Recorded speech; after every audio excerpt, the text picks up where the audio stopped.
Hey everybody, welcome back to another video. Today we're taking a look at the Boba Fett mech, brand new from LEGO Star Wars this August. It's a weird one, I'll give you that. It retails for $15.99 and it also comes out alongside the Darth Vader mech and the Stormtrooper mech. It does make me really curious if they're going to continue doing mechs because they're just the concept of them is very weird. We have seen them in Marvel pretty heavily. To me though, it makes more sense for Marvel because we had like the Hulkbuster and then they made other like suits and whatnot. But for Star Wars, it's just absolutely something that is not seen whatsoever. But I guess it's definitely a creative take. And there are some good qualities to these, which we'll go into. I do want to go ahead and start with the box. So on the box, we have the dark blue banner and black greebling, which looks nice. This is for ages 6+. The set is number 75369. Again, Boba Fett mech with 155 pieces. It comes with one minifigure, and you can tell the brick-built Boba Fett suit right there. On the back, it just has the Boba Fett suit with Boba Fett out of it. You can see the other two characters in the wave, as well as a large gun with a stud shooter. It's definitely odd. $15.99 might be a little bit too expensive for some people, but and I'm sure that people watching this video have probably heard, it's a great way to get a super good Boba Fett for cheap.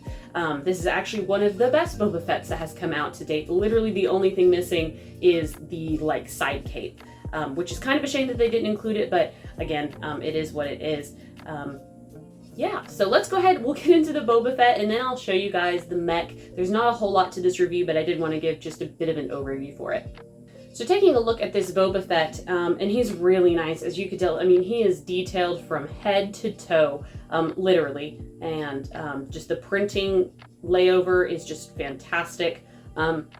Complete printing on the legs, total printing on each arm, tiny details, looks really good. We have a jetpack, of course, and then Boba Fett's helmet looks good. He has a rangefinder. And then to me, the best part is the Temuera Morrison face, just kind of scratched up and roughed up from it being Boba Fett.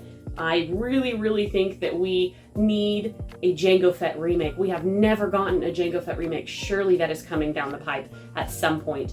I can't imagine it not ever. And that also might bring down the cost of that Jango Fett. Nonetheless, though, I did want to give you guys a comparison of this Boba Fett to some other ones that I had in my collection, just for fun and to show that this really is such a good Boba Fett for $15.99.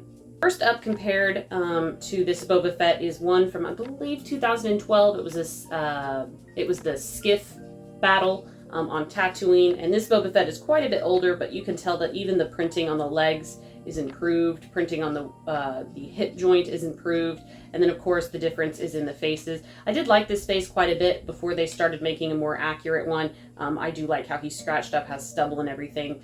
It is one of my favorite Boba Fett faces. And then of course this old one has the side cape on the shoulder, which looks nice, and then same jetpack. Following that up, this is the Boba Fett from Cloud City, and these ones are pretty identical. I think that the printing on the new one is a little bit cleaner, like they've been able to make their stamps a little bit better, but nonetheless, still really good. The printing is almost the exact same. The big thing is going to be the fact that this one, the Cloud City one, has a printed cape. And then, of course, has a completely different face. This one is just a standard clone face, which I always found so disappointing. I really don't like that. But nonetheless, that's the biggest downfall of this one.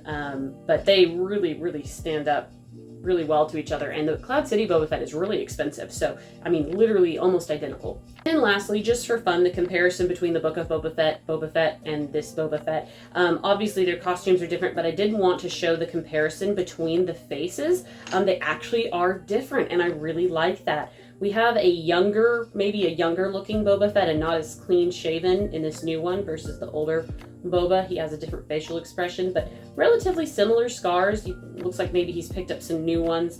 But the back of the head also has the same scars, so that's really cool. And so I just wanted to show kind of the continuity between those Boba Fetts, because I think it's really good. Moving on to the mech, it's definitely odd, but I think that the build for it was pretty, easy. It was very simple. I think the colors on it look good. We've got some really bright oranges or yellows maybe, some dark greens and dark reds. I do like the build for the gun with the stud shooter on the front. I think that is a neat touch. And then of course these guys are posable. The legs move and the arms move, which is pretty fun. And then I do appreciate on the hip, They have some clips for Boba Fett's actual gun, the minifigure. You can clip it there, and if you wanted to clip something else on the other side, you could. I do like that they included that, because I hate when they include weapons for minifigures and give them no place to put them. It just drives me nuts. It's just a pet peeve of mine. On the back though, we have the rocket, and I think that it looks pretty good. You can remove the rocket if you want to, but it doesn't, I guess it's under tension and you could probably flick it up if you needed to. And then of course the fingers move, which is fun. I do like that. It's only got 3 fingers and what looks like a thumb, so it's missing one, but it is a mech, so I guess we can forgive that. And then on the front, the coolest part is the chest plate has a printed Boba Fett torso on it. That is a really unique piece. It's very cool. And then of course, if you pull it down, you can fit Boba Fett inside, and he's just there by a tensioned holder brick. So you don't actually have to plug him into studs, and he stays in. This allowed for Lego to not have to sculpt a head for Boba Fett, which I think was probably smart, because they just don't go over super well if they're brick built. Now we have seen other like statuesque buildable figures, and they've always molded the helmet for Boba Fett. So altogether, I think that overall, for the price, you're getting a super great Boba Fett. The mech isn't bad. It's a little bit weird. It's obviously not something that I'm gonna like carve out special display room for. I'll probably stick it somewhere if I have some room. But I'm only interested in getting Boba Fett just because I already have pretty much all of the Darth Vaders. I'm just not interested in getting another Darth Vader. And I'm not interested in getting another Stormtrooper. That might change down the line, but they weren't really my priority this time. I just wanted a new, cool, updated Boba Fett, like everybody else. So anyways, guys, I hope that you enjoyed this video and found it enlightening. Let me know what you think in the comments below. And until next time, I will see y'all later. Bye.